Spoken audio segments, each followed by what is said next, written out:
माहिउद्दीन नवाब के मारूफ नावल देवता के पहले हिस्से का तीसरा एपिसोड। 3 साल और गुजर गए। मैंने 10वीं जमात का इम्तिहान दिया और जब नतीजा निकला तो मैं सूबे भर में अव्वल आया था। गजाला और ज़हीर 3rd डिवीजन में आए थे। उन्हें तालीम से ज़्यादा हाई सोसाइटी में वक्त गुजारने से दिलचस्पी थी। मेरे वालिद की ज़मीनों से हासिल होने वाली आमदनी की बदौलत वो शाहाना ज़िंदगी गुजार रहे थे। उनके पास घूमने फिरने के लिए कारें थी और मैं साइकिल चलाता था। उनका मायार ज़िंदगी जितना बुलंद था इतने ही उनके खर्चात भी थे। गजाला और ज़हीर हमेशा दौलतमंद घरानों के लड़के लड़कियों के साथ तफरीह प्रोग्राम बनाते रहते थे और मुझे यूँ नज़रअंदाज कर देते थे जैसे मैं उनके घर का मुलाजिम हूँ। लेकिन बढ़ती हुई उम्र की मुनासबत से मेरे चेहरे के नक्कूश और कदोकामत में अब ऐसा मर्दाना वकार झलक रहा था कि ज़हीर की रहीसाना शख्सियत मेरे सामने फीकी पड़ गई थी। मैंने बारहा महसूस किया कि उसके साथ घूमने फिरने वाली लड़कियाँ मुझे अजीब लगन से देखती हैं। कोठी के पाइन बाग में एक बैडमिंटन कोर्ट बनाया गया था। एक शाम मैं उधर से गुजर रहा था।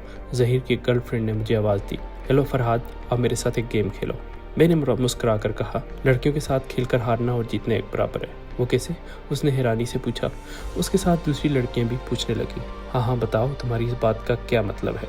मतलब यह है, मैंने जवाब दिया, कि लड़की को खुश करने के लिए हार जाओ तो मर्द की तौहीन होती है और अगर जीत जाओ तो लड़की नाराज़ हो जाती है। वाह, ये तो उसूल सी मंतक है। एक लड़की ने गर्दन झटक कर कहा। मंतक नहीं है, ज़हीर ने तंज़िया कहा। दरअसल ये पेंडू है, इसे बैडमिंटन खेलना नहीं आता, ये सिर्फ गुल्ली डंडा खेलना जानता है। उसके साथ खड़ी हुई लड़की इस तंज पर कहका लगाने लगी। मैंने करीब आकर उसे से कहा, मैं तुम्हारा सर भी तोड़ना जानता हूँ। वो अपनी तौहीन कैसे बर्दाश्त कर सकता था? उसने हाथ में पकड़ा हुआ रैकेट खींच कर मुझे मारा। मैंने बायां हाथ आगे कर दिया। अब पता नहीं रैकेट कुछ कमज़ोर था या मेरी कलाई में फौलाद की सख्ती थी कि कलाई से टकराते ही रैकेट टूट गया। वहाँ कितनी ही हसीन लड़कियों के मुंह से हैरत भरी हाय निकल गई। नाजुक इंदाम लड़कियों के दरमियान रहने वाले उन लड़कियों को नजरों में मैं उस वक्त एक हरकुलिस से कम न था। मैंने बाएं हाथ से ढाल का काम लेकर दाएं हाथ से एक मुक्का ज़हीर की नाक पे ठोंक दिया। उसके 2 साथी मुझ पर चपट पड़े। एक को मैंने बगल में दबाया और कूल्हे पर रखकर दूसरी तरफ फेंक दिया। दूसरे को मैंने घोंसों पर रख लिया। गजाला के बॉयफ्रेंड भी अपनी मर्दानगी दिखाने आए। अगर वो एक साथ पल पड़ते तो मैं ये नहीं कह सकता उस वक्त मेरी पोजीशन क्या होती, मगर वो यके बाद दिगरे जरा सोच सोच कर आ रहे थे। ज़हीर एक घोंसे में बेकार हो गया था। उसकी नाक से खून बह रहा था। उसने इसी में अफियत समझी कि फौरन ही चकरा कर बेहोश हो जाए।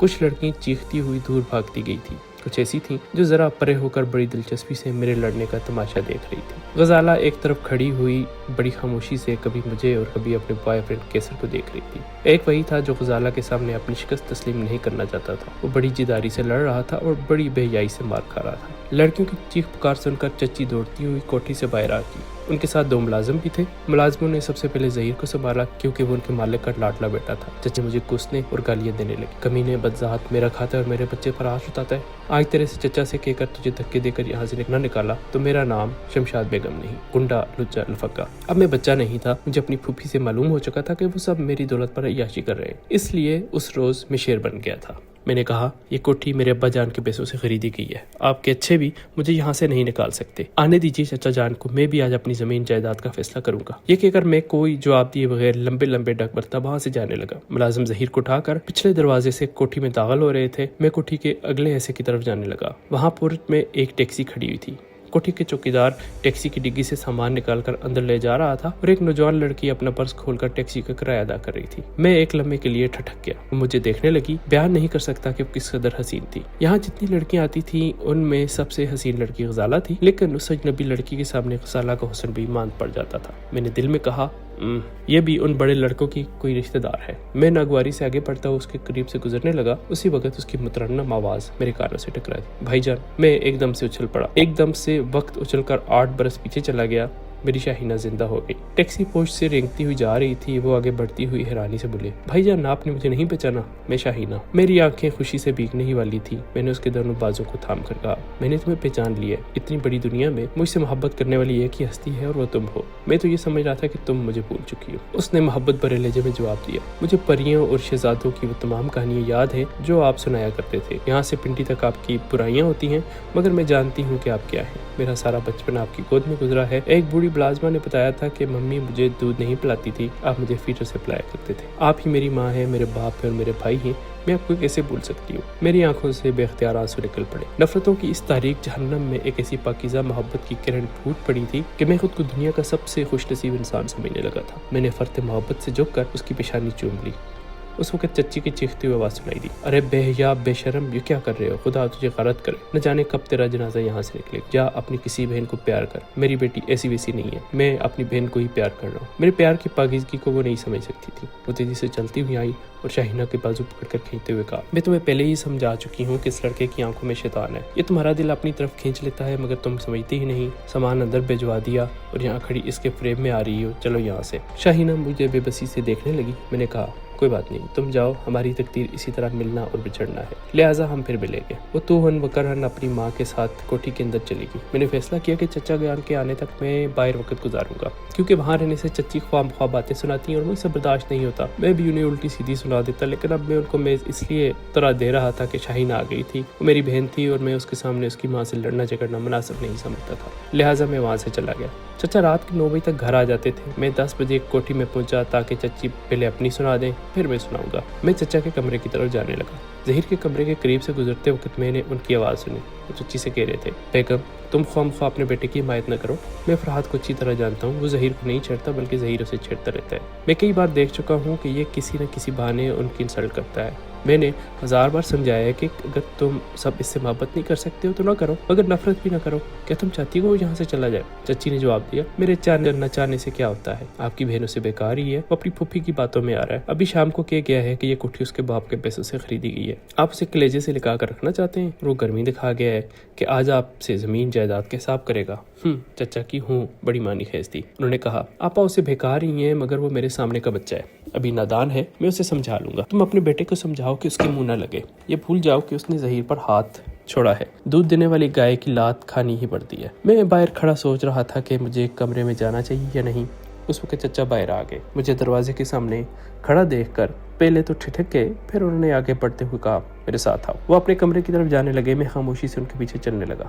कमरे में पहुंचकर उन्होंने दरवाजा बंद करते हुए कहा, मैं बहुत दिनों से सोच रहा हूँ कि तुम्हें दोस्त और दुश्मन की पहचान करो। तुम्हारी फूफी तुम्हें बेकार ही है, वो अपनी बेटी जरीना की शादी तुमसे करना चाहती है। इसके लिए वो झूठ बोल रही है कि शाहकोट की जमीनें तुम्हारे अब्बा मरहूम की थी। जब तुम्हारे अब्बा मरहूम का इंतकाल हुआ तो तुम उस वक्त 6 बरस के थे, जमीन जायदाद के मामलात को नहीं समझ सकते थे, वरना तुम्हारे अब्बा तुम्हें दे देते और ज़मीनें दरअसल मेरी हैं, मैंने उन्हें ठेके पर काश्तकारी के लिए दी थी। चचा जान, मैंने कहा, सिर्फ फूफी ही नहीं दूसरे रिश्तेदार भी यही कहते हैं कि वो ज़मीनें मेरे अब्बा की हैं। उन्होंने अपनी अलमारी खोलकर चंद कागजात निकाले और उन्हें मेरी तरफ बढ़ाते हुए कहा, तुम जाहिल नहीं हो, पढ़ना लिखना जानते हो, ज़मीनों को जो कागजात मेरे नाम है ये उन्हीं की फोटोस्टेट कापियाँ हैं, इनमें बाकायदा अदालत के फैसलों की मोहर लगी हुई है। इसके अलावा ठेकेदारी का माहिदा भी है और तुम्हारे अब्बा जान के दस्तखत भी मौजूद। मैं वो फोटोस्टेट की कापियाँ लेकर गौर से पढ़ने लगा। वो पाकिस्तान बनने से कबल ब्रिटिश गवर्नमेंट के अदालती कागजात थे और ये तस्दीक कर रहे थे कि मेरे चचा नासिर अली शाहकोट की ज़मीनों के मालिक हैं, लेकिन मैं उन कागजात की ताकत पर यकीन न कर सका। पाकिस्तान के वजूद में आने के बाद कितने ही जेलसाजों ने ऐसे हथकंडे किए थे, दूसरों की ज़मीनों पर अपनी मलकियत साबित करने के लिए जेली कागजात तैयार किए थे। कितने ही जेलसाज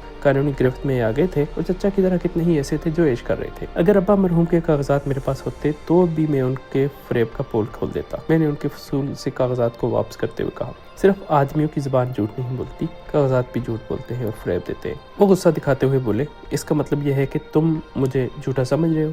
मैंने एक बाप बनकर तुम्हें बचपन से पाला, तुम्हें तालीम दिलाई और तुम मेरी मोहब्बत और एहसानात का ये सिला दे रहे हो। इन कागजात को जुटलाकर मुझे झूठा और फरेबी कह रहे हो, और ये सिर्फ इसलिए कि तुम्हारी फूफी ने तुम्हें ज़मीन और जायदाद के ख्वाब दिखाकर तुम्हारा दिमाग ख़राब कर दिया है। वो मोहतरमा इतनी ही हमदर्द है तो जाओ उनसे जाकर कहो कि मुझे अदालत में चैलेंज करे, वहाँ सच और झूठ का फैसला हो जाएगा। मगर वो क्या मुकदमा लड़ेगी, 3 वक्त का खाना पूरी तरह नसीब नहीं होता है, 2-4 पेशियां भुगतने के बाद ही फाकों की नौबत आ जाएगी। जरा अक्ल से काम लो फिराद। ये रिश्तेदार तुम्हें बेकार कर इस कोठी से निकलवा सकते हैं, मगर वो मोहब्बत और खुलूस नहीं दे सकते जो मैं दे रहा हूँ। मैं उनकी मोहब्बत और खुलूस से मुतासर न हो सका और मजीद कुछ कहने बगैर ही वह हाथ से चला गया। मैंने उस वक्त सोच लिया था कि दूसरे दिन शाहकोट जाऊंगा और वहाँ के पटवारी से हकीकत मालूम करूंगा, क्योंकि पटवारियों के पास तमाम ज़मीनों जमींदारों के मिल्कियत के रिकॉर्ड मौजूद रहते हैं और वहीं से झूठ और सच का पता चल जाएगा। मैं अपने कमरे में आकर टहलने लगा। थोड़ी देर बाद एक मुलाजिम ने आकर कहा, बीबी जी आपको बुला रही हैं। घर के मुलाजिम गजाला को बीबी जी कहा करते थे। मैं समझ गया था कि आज मैंने उसके बॉयफ्रेंड का हुलिया बिगाड़ दिया है, इसलिए वो अपनी माँ की तरह मुझे बातें सुनाना चाहती है। पहले तो मैंने सोचा कि न जाऊं और खामखा बात बढ़ेगी, वो एक कहेगी तो मैं 10 सुनाऊंगा।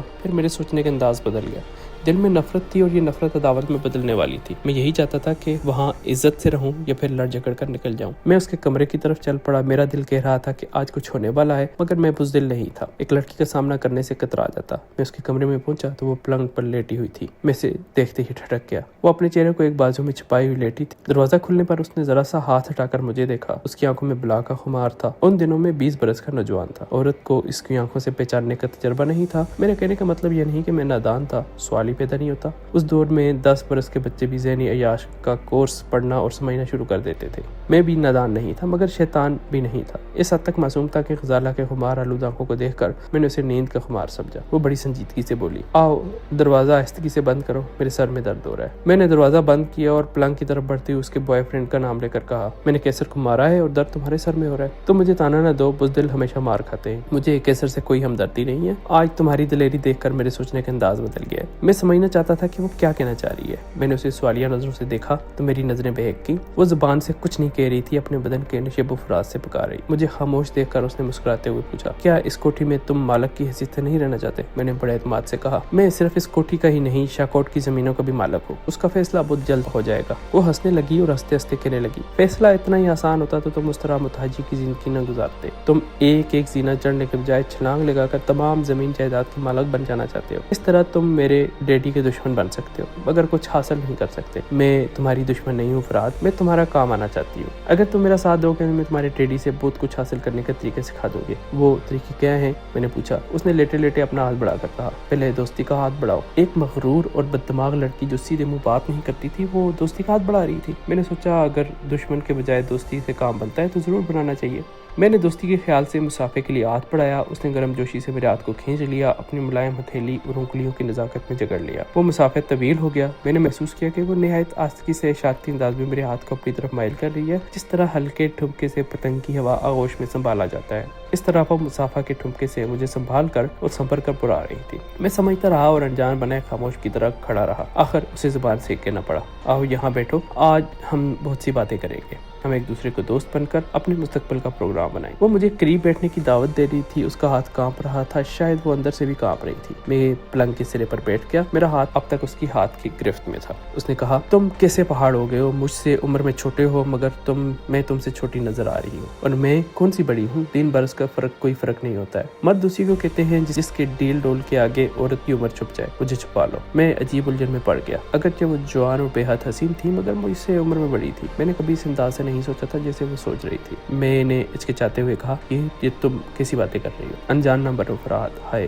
तुम्हारे नाम में कितनी रोमानियत है। क्या मुझे देखकर मेरे करीब आकर तुम्हारा दिल नहीं धड़क रहा? ये बुरी बात है। मुझे बदकते देखकर वो उठ खड़ी हुई। फिर मुझे समझाने लगी, बुरी बात यह है कि तुम मुझसे कतरा रहे हो। क्या मैं जवान नहीं हूँ? क्या मैं हसीन नहीं हूँ? मुझ में कोई कमी है? बताओ। मैं कुछ नहीं जानता। मुझे ये बताओ कि तुम किस तरीके से मुझे मेरा हक दिलाओगी? तुमसे शादी करके। शादी? मैंने हैरत से कहा, ये कैसे हो सकता है? मुझसे बड़ी हो, चाचा चाची राजी नहीं होंगे। कैसे राजी नहीं होंगे? वो जानते हैं कि फूफी तुम्हें बेकार ही है। एक दिन डैडी कह रहे थे कि शाहीना की शादी तुमसे कर देंगे और तुम्हें घर दामाद बनाकर रखेंगे, ताकि कोई तुम्हें जमीनों के सिलसिले में बेकारने के लिए यहाँ से न ले जाए। मगर मैं डैडी का इरादा बदल दूंगी। मैं उनसे कह दूंगी कि हम दोनों एक दूसरे के जीवन साथी बनना चाहते हैं। डैडी एतराज नहीं करेंगे। वो तो सिर्फ ये चाहते हैं कि तुम घर दामाद बनाकर रखे। वो बातों के दौरान मेरे दाएं से बाएं मचल रही थी और हद हो गई। ऐसे मौका पर तो फरिश्ते भी बेक जाते हैं, मैं भी बेक जाता। मगर घर दामाद वाली बात मेरी खुद तारीख पर एक हथौड़े की तरह लगी। जब तक मैं ना समझ लड़का था, वो लोग मुझसे मुलाजमों जैसा बर्ताव करते रहे। अब वो समझ रहे थे कि मैं तालीम हासिल करते ही उनके हाथ से निकल जाऊंगा, लिहाजा वो अपनी बेटी के आंचल से बांध कर रखना चाहते थे। वो जहाँ दीदा थे, ये समझते थे कि मुझ जैसे जवान को उनकी जवान बेटी ही बांध के रख सकती है। मैं उनकी मकारी और चालबाजी पर गुस्सा से खोल गया। मैंने गजाला की गदाज बाहों को दोनों हाथों से ताम कर उसे अपने से अलग किया।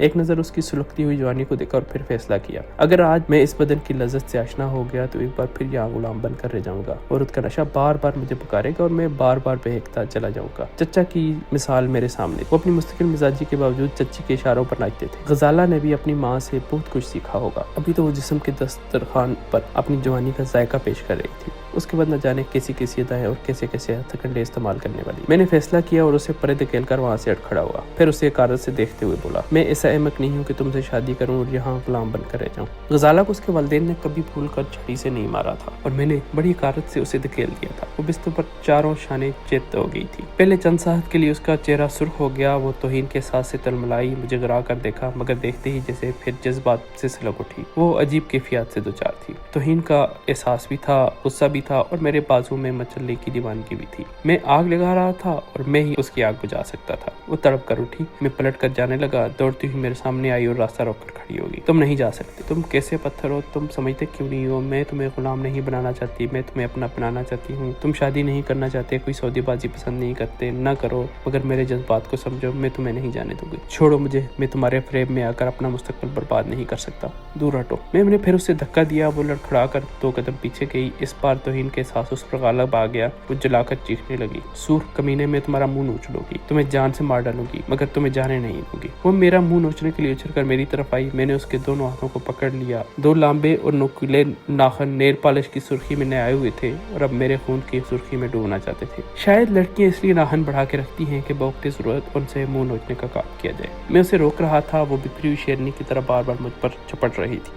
तुम जलील कमीने, मारा झूठा खाने वाले, तुम मुझे ठुकरा रहे हो। बड़े बड़े रईसज़ादे मेरे तलवे चाटते हैं, तुम भी यही करोगे, वरना मैं अपनी जान पर खेल जाऊंगी। लेकिन ये तौहीन बर्दाश्त नहीं करूंगी। मुझसे माफी मांगो। मैं सलग रही हूँ, मैं जल रही हूँ, मेरी आग बुझाओ, वरना मैं तुम्हें जलाकर खाक कर दूंगी। मिट्टी के कीड़े, तुम मिट्टी में मिल जाओगे। वो चीख रही थी, चिल्ला रही थी। रात के सुनाटे में वो कमरा और वो कोठी गूंज रही थी। फिर चचा चाची और जहीर वगैरह की आवाजें आने लगी। वो कमरे का दरवाजा पीट रहे थे। दरवाजा खोलो गजाला, तुम क्यों चीख रही हो? कौन है कमरे में? दरवाजा खोलो। मेरी गिरफ्त ढीली पड़ गई थी और एक झटके से अपना हाथ छुड़ाकर दरवाजे की तरफ भागी। फिर दरवाजा खुलती ही अपनी माँ से लिपट गई और रोते हुए कहने लगी, मम्मी मुझे बचाइए, ये बदमाश मेरी इज्जत लूटना चाहता है। मैं इस घर में नहीं रह सकती जब तक ये कमीना रहेगा। मैं यहाँ से कहीं दूर चली जाऊंगी। मुझे यहाँ से ले चलिए मम्मी। मैं उसके झूठ और चलतरबाजी पर हैरान रह गया। मैं कुछ कहना चाहता था। चचा ने आगे बढ़कर मेरा गिरबान पकड़ लिया और मुझे झंझोड़ते हुए कहा, हरामखोर, तुम इतनी कमीनगी पर उतर आए हो? तुमने यह भी ना सोचा कि ये तुम्हारी बड़ी बहन है? मैं तुम्हारी बोटी बोटी काट कर फेंक दूंगा। अगर ये बड़ी बहन है तो मैं इस पर थूकता हूँ। मैं जिंदगी के किसी मोड़ पर ऐसी लड़की को बहन नहीं कह सकता जो अपने